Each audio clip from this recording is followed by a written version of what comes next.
So, just this quick reminder, just remember, you all, that God can only use imperfect vessels.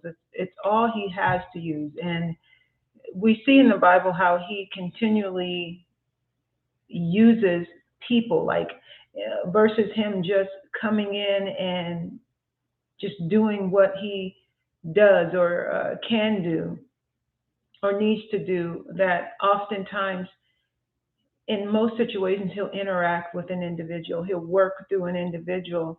And as humans, we have a tendency to maybe draw towards something, we're used to drawing towards something that seems familiar.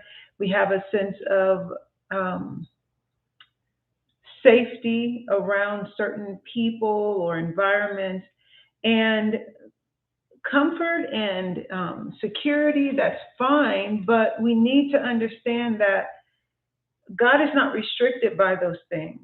And it's to our benefit to not allow those things to restrict Him from getting us what we need, and getting us to where we need to be. But as humans, we do have a tendency to do this. So just wanted to leave this reminder of, you know, there's been times where God has put something on my heart to say, and maybe I'm just prompted to say one word, and as I go into the conversation, His Spirit starts to flow through me and communicating something that's needed for that person. So He might say, or just put just a strong drawing toward a particular person, and just say hello. So many times when I speak about Him, or something takes place through Him, by me just being okay to say hello. And so I'll go and speak to the individual just by saying hello, and then things will start to flow. So I'll be speaking, and he's having me say something that he's also communicating to me, something he wants to work out and teach in me. And so it's not necessarily something that I've already perfected or something that I'm already doing, but it's something that he's actually using my okay in one situation to then get me back something, to get something back to me. And it's always that way. It's always an exchange. Like when he prompts you to do something, it's never going to be just for whatever it is that you do. It's going to be for multiple areas in your life and more than one person. So I wanted to mention this because we do have that tendency as humans. It blocks us from being able to get what we need. And it's in that exchange with things that are new, and us receiving things that look different from what we might have expected. We only have so big of a perspective, and that perspective expands based on us receiving God, based on us receiving what God has for us. And we don't see it until we take a step or we act on the okay. And so I want to encourage you to do that, because I know that there's always so much more that God is trying to get to us. And I want to explain that part too. When I'm saying so much more, I've heard that in general, like it's so much more, God has for you. And then we get this idea of what so much more is.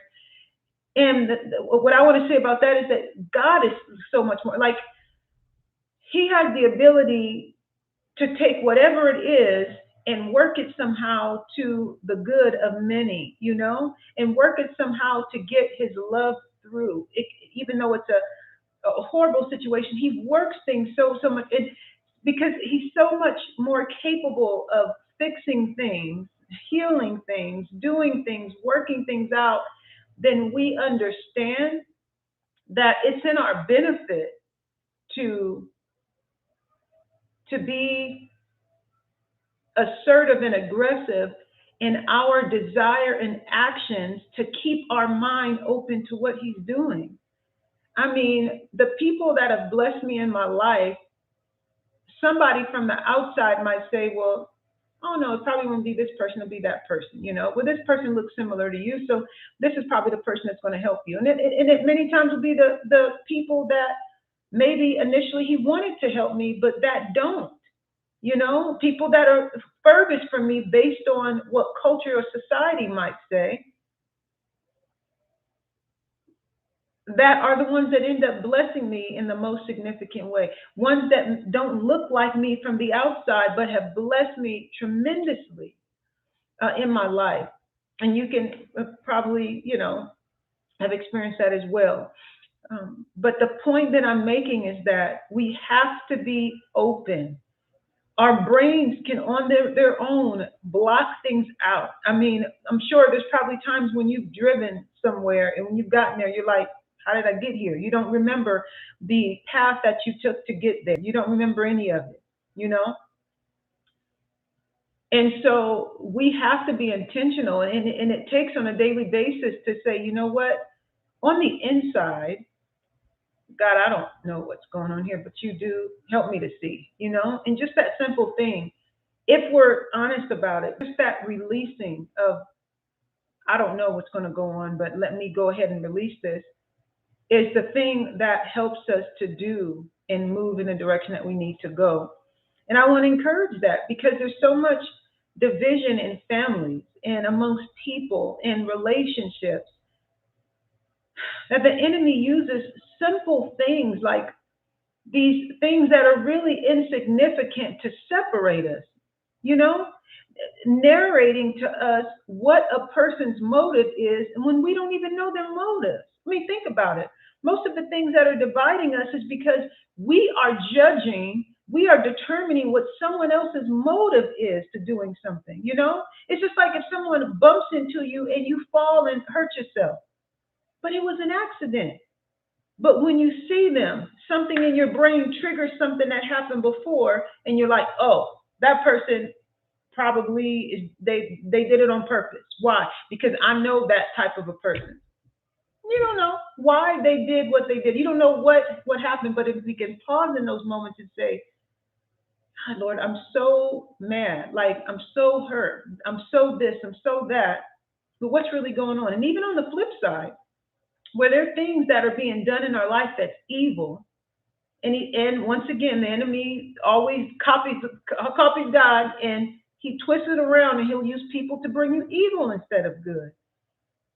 And we'll receive that evil because of the shell of the person that it's come out, and it's bringing destruction and havoc to our lives. So it works in both ways. We are imperfect vessels.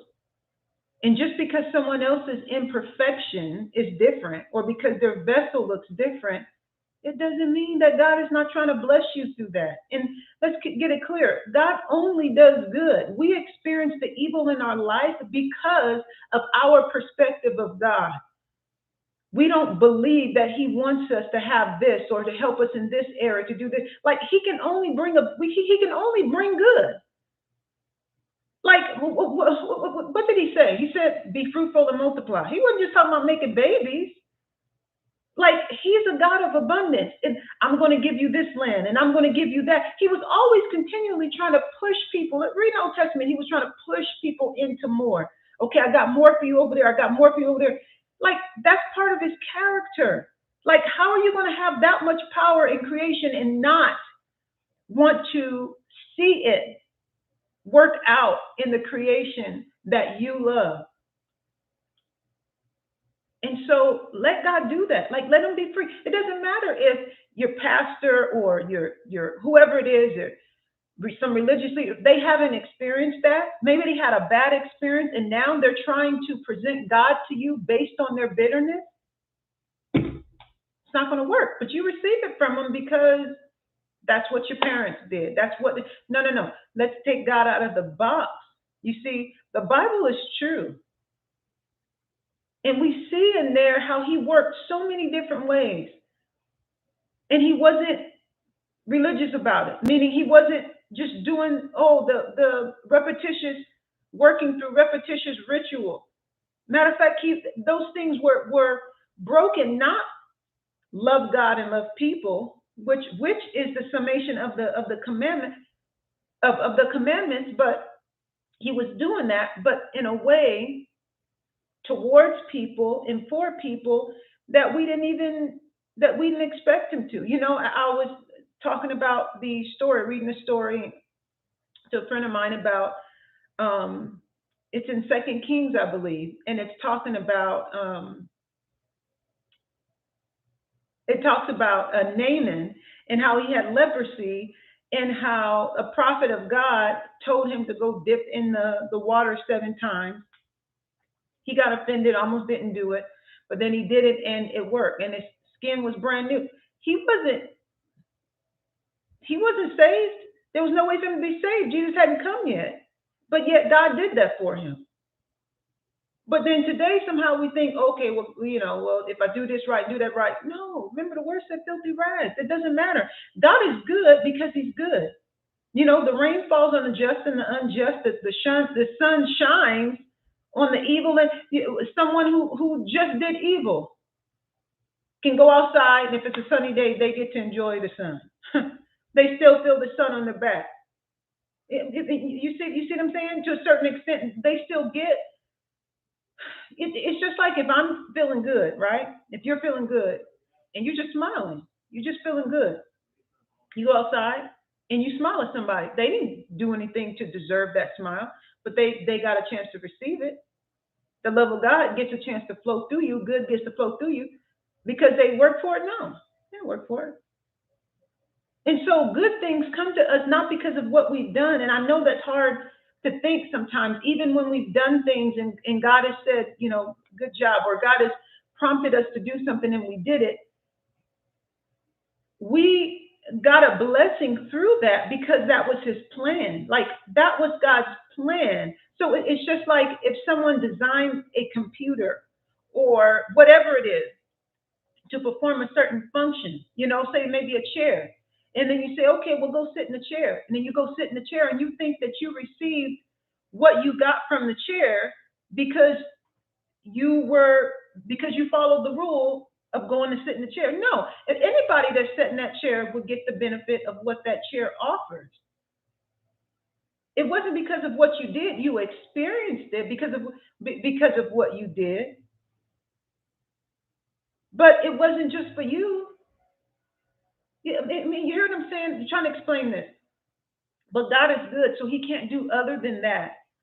The evil things that happen in this world is because of our perspective of him not being good. There's so much more that we could receive if we would only go to him and ask him. And then somebody over here, oh, you can't ask God or God's not going to prosper. Yes, he is. He can't do anything other than that. We don't receive what we receive because of the evil that's already in the world, the people who are allowing evil to work through them, which is you and I as well. In our imperfection, that's evil working through us. So we can't then turn around and look at somebody else and say, oh, well, I'm going to judge you because your evil is different from mine. No, God will use someone whose evil, whose sin is different from yours and try to bless you, but you can't get blessed, meaning through whatever it is that he does, you end up getting blessed. God just, what he does, like when you interact with God, you're going to get blessed. Like that's just what happens. You jump in the water and you're going to get wet. That's just what happens. Like he's good. You know what I mean? And when we start to think it's because of what we did, that's when something goes bad, then we think, oh, what did I do wrong? And I'm not speaking, see, and let me explain it. Obedience, I've heard people say on the other side of obedience is a blessing. Yes, absolutely true. Why? Because God is the one that set up the whole thing. Like he set it all up. So he's saying, if you go do this, then this is going to happen. It's going to happen. Many things are just built in with how God set things up. And that's why you see people that got blessed and you're like, oh, how they get blessed? Why they get blessed? Because God is just good. Like he can't, separate from that. And so when someone receives evil, they bring the evil on themselves. It's just like we'll say, well, why will God send people to hell? People send themselves to hell. They send themselves there. If I say, hey, you go over there and give them 444, then they're going to give you such and such amount of money. for example. If you don't do it, then you're not going to get what they have to give you. Like it's things that certain things are just built in, and so going back to what I initially wanted to, what I'm trying to get you to understand here, and really, like I said, keeping myself open as well. So not coming at from a place of perspective, but people, God is going to use people who has different broken areas, different sins that look different from you that you don't expect, and He's trying to get something to you. He's trying to get something in the earth. He's trying to get His plan to work through the earth to be done, His will to be done in the earth. Okay? And so let's be open to others. No matter what, give it to God, Lord. I mean, even when you forgive someone, it doesn't mean you're stepping back into a relationship with them. But whether or not you step back into a relationship with you, it's not up to you to decide. It's for God to decide. God decides. Am I going to jump into that relationship or am I not going to jump into that relationship? You're definitely going to forgive, but you're going to jump. Whether or not you jump back into that relationship or glide back in, slide back in, little by little, now and later, he'll be ready. He might say no, not today, but then next year he'll say, okay, I want you in a relationship with that person. And God is such good stuff. And you know what? I got to tell you, I've had enough trouble in my life to where I'm like, if we can avoid any trouble that I can avoid based on my decision of being open to what God has, no, I want to receive it. I want to receive it. And I'm just so grateful that He made a way for us to be with Him in eternity. And if you haven't opened yourself up to God in a particular area, or if you haven't opened yourself up to God and His gift of salvation, like, don't have a preconceived notion of what it is. I mean, when I opened my heart, when it was that switch on the inside that turned to the living God and prayed to Him, it wasn't some typical prayer. Remember the guy on the cross when he turned to Jesus and he said, "Remember me." Oh, and it just hits me so hard. He said, "Today." He said, "You will be with me." And I'm not, quoting it. I'm not reading it. I'm not quoting it specifically. But he said something to the effect of, "Today you'll be with me in paradise." And the guy was on the cross. Like, there was no works he could have done. He couldn't have done some religious prayer dance or whatever it is. He couldn't do that. He was in a helpless situation. And he didn't pray certain words. But when you decide in your heart, it's a switch on the inside. And for me, I'm just grateful for that, because there was nothing in my mind that said Jesus is real and what He did over 2,000 years ago would make a difference in my life and set me free. There was nothing in my mind, nothing in my natural self that wanted to do that. And so I'm just so aware that that's Him, that's Him that drew me to Him. And I said, if you don't do something, I'm going to end it all. It's so amazing when I say that. It's just an opening of the door on the inside. And then He will do the proving. He will do the changing. He will do the healing. He will do the work. And I need Him in everything that I do, and so do you. So let's leave the door open to the Lord. Open the door to Him. Say, I don't know about this Jesus thing. If it's true, prove it to me. God don't mind proving things to you. But when you acknowledge that it might be real, that it might be true, guess what happens? He takes it from there. He only need a mustard seed of faith. He just need a little bit. He said, I got a crack. I can get in there. Boom. And then it explodes on the inside of you. That's my how I could explain it in a sense. But words really can't explain it. So I love you. I hope that was helpful, and look forward to what God is about to do in